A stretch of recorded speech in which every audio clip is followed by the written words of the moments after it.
Hello everyone, uh, welcome to my alternative English class. And today what I have thought of is that many of you had requested me that they need an explanation of the complicated phrases and terms in the lesson, that is the gift of the Magi. So here today in this video I'm trying to share with you the explanation of some of the complicated phrases as well as terms as found in the lesson, that is the gift of the Magi. The first phrase that comes to the mind is actually not a phrase, it's a statement where O. Henry writes, "Pennies saved 1 and 2 at a time by bulldozing the grocer and the vegetable man and the butcher until one's cheeks burned with a silent imputation of parsimony that such close dealing implied." Now, what is actually meant by this? I have told you that Della and Jim, they were going through a rough patch of life. They were facing a lot of economic depreciation, and Della had been saving a sum of money while shopping and marketing, especially for buying Jim a Christmas gift. Now, how did she used to save the money? She used to bulldoze the shopkeepers whenever she went there to purchase the goods. Bulldozing actually means bargaining here. Okay, that means she used to bargain hard. It was a hard bargain, close dealing. Okay, to such a level that sometimes her cheeks burnt. Cheeks burnt, again, it means feeling embarrassed. Okay, so her cheeks burned with embarrassment and shame. Della and Rich, as we all know, were not a rich couple, and so they had to be a little extra cautious about savings. But to some people, it might seem like they are being too stingy. Della could notice that the butcher or the grocer or the vegetable man, they would be silently calculating, because they know nothing about their financial condition. As such, they would simply ascribe Della for her stinginess or to her penny pinching attitude. It is called penny pinching. Pinching means being very, very miserly or very, very frugal about spending even a single money, but silently. Okay, they would not say it at her face or aloud. However, Della could see that in their eyes, and her cheeks burned, feeling embarrassed. Still, we can also understand that she is motivated enough to keep aside her shame and do what she is doing for her family, she and her husband, Jim. Now, coming to the next complicated phrase, that is paragraph 2, page number 31. If you turn to page number 31, paragraph 2, towards the last part, you would find the last lines of paragraph 2, which instigates that life is made of sobs, sniffles and smiles, with sniffles predominating. Now, as you can see in the picture above, sobs, that means when one is crying.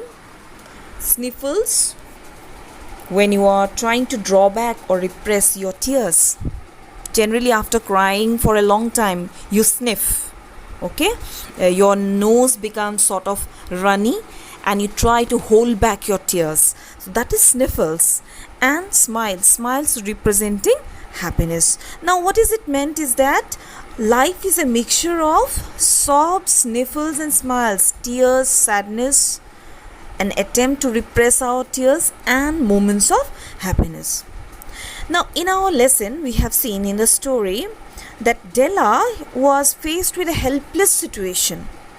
She was poor and there was nothing that could help her come out of this situation. As such, she was crying almost very loud. She was almost screaming and crying. Okay, she howled. Remember? She flopped down on the little shabby couch and began to howl. Remember? So she was crying. Now her condition is an example of the saying that I was talking about, that life is a mixture of trials and tribulations. Life is a mixture of happiness and sadness. It is a mixed bag. Okay. And people, especially those belonging to the middle class, they have very rare moments of happiness and more share of sadness.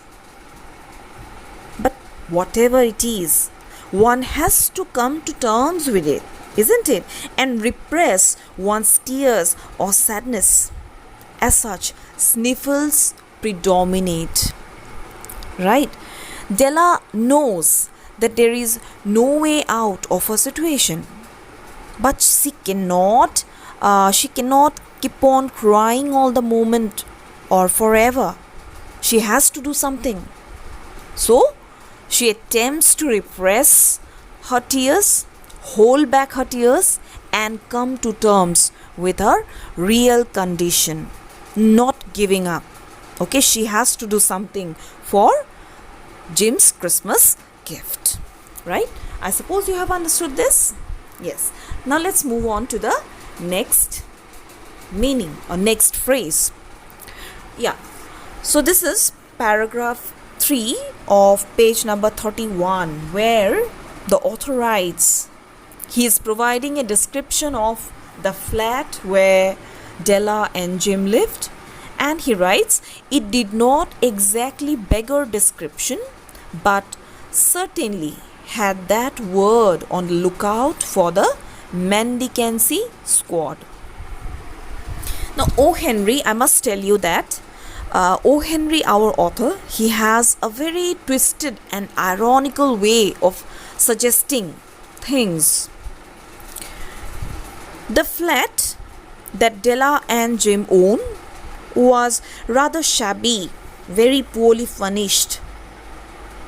It did not require many words to describe. Okay, it could be described in a few words. So it did not beggar description. That means the flat was not something beyond description. Very humble and a modest kind of a flat. But if O. Henry has to say, from its outward external appearance, the police who are on the lookout for beggars, that is the mendicancy squad. Mendicancy squad is a reference to those police squad that look out for mendicants or beggars.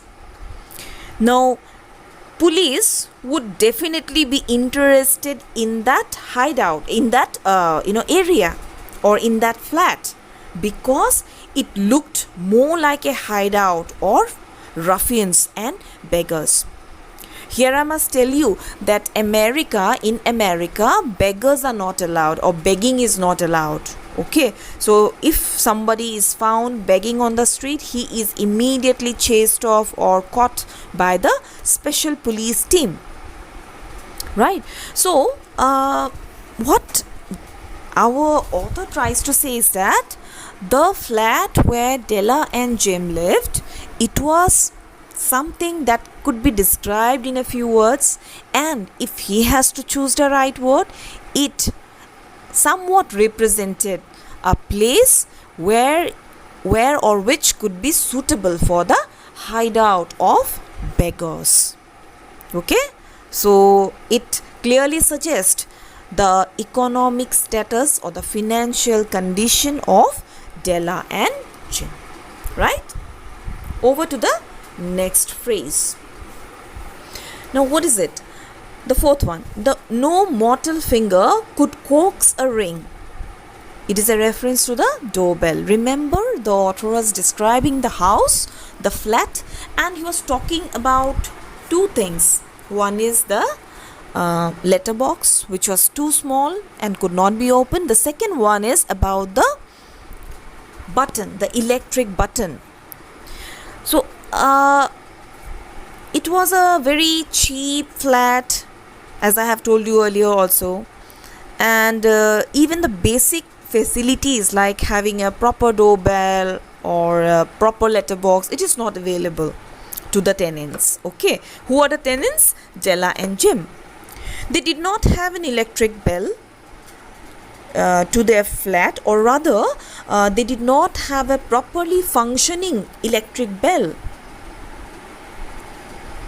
Okay, but it had gone out of order for a long time.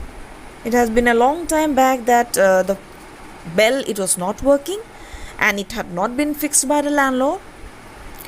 But Jim and Della did not complain about it, probably because they thought that if they did complain and if the bell was repaired, there are chances that the rent might be increased. Okay, so they better decided to keep silent. They had to pay, remember how much? They had to pay $8 per week for the flat. Thus, these two features, the first one, the letterbox, and the second one, the doorbell, it suggests, or they suggest, the doomed building, or that ruined building, the ruined condition of the building where Della and Jim lived. Again and again, there is a reference to the poverty or the poor condition under which Della and Jim survived. In the same paragraph, there is another phrase, that is appertaining thereunto was a card. Appertaining thereunto was a card. Now, thereunto, it is actually an archaic form. It simply means to. Okay. Now, what does it mean? Along with the flat in the vestibule, besides the letterbox and the doorbell, there was also a card which was hung at the door. Okay, so belonging to the flat, appertaining thereunto means belonging to the flat or attached to the flat was a card. What kind of a card?